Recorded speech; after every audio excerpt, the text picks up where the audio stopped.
agency you're working with, how would you define poverty? And the reason I'm asking is because poverty is different for every person. Right. It's not a Black thing, it's not a white thing, it's not an inner city thing, because people of all cultures struggle.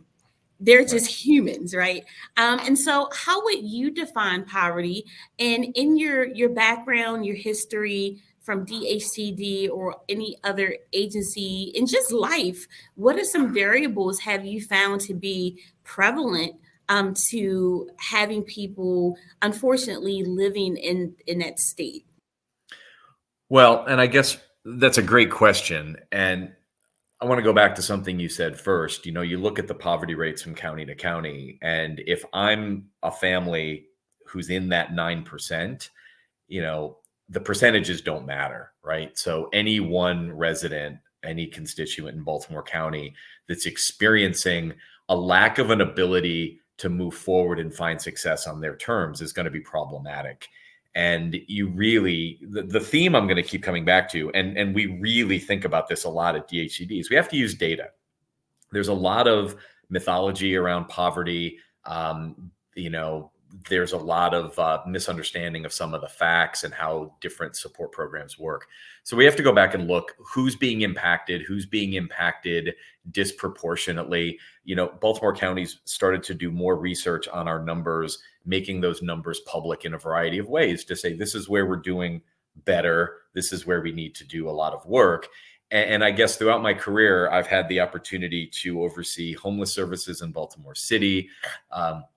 I've run a large private mentoring nonprofit where we got to really see what was going on in families. And I think something I want to raise is even in arenas where we feel like we're doing well, helping a family find housing. Back in the day, I did more work with youth, thinking about helping youth get into college. It's not enough, right? It's about supporting and embracing people long-term to find success. It isn't simply finding a low-cost apartment. It's helping a family develop wealth over time to become homeowners. If it's helping a young person get into college, it's supporting them at some level, even with a mentor while they're in college, to avoid problems that may force them to drop out. So these are longer term discussions. And I think, the numbers are important for this. We do an annual point in time count related to homelessness, and we're about a third of the numbers of Baltimore City. But if you're looking at roughly 500 people a year living in shelters or living on the street, that's far too much and requires strategies. But, something I want to get back to what you said is, even let's look at a different slice of the population. So in Baltimore County, by our most recent counts, in order to afford, let's take a modest 2-bedroom apartment that would cost in Baltimore County about $1,500 a month.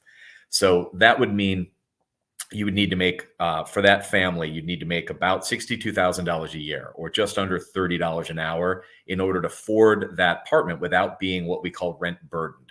That means 30 to 50% of your regular income is going to go towards rent. Well, we know that the minimum wage in the state is rising to $15 an hour. We know that the average income in Baltimore County is $23 an hour. So you can look at poverty rates and you can think about that. But then the reality is, if I'm a family who's trying to fit into that 2-bedroom modest apartment, and think about having to make just under $30 an hour just to not be overweight on what you pay for rent, nonetheless, everything else you need to do, nonetheless, putting money aside to become a homeowner. To me, that just, on both sides of that spectrum, from the homelessness numbers to the reality of what housing costs, gives us a snapshot of the real issues that we really have to tackle if we're going to help folks be successful.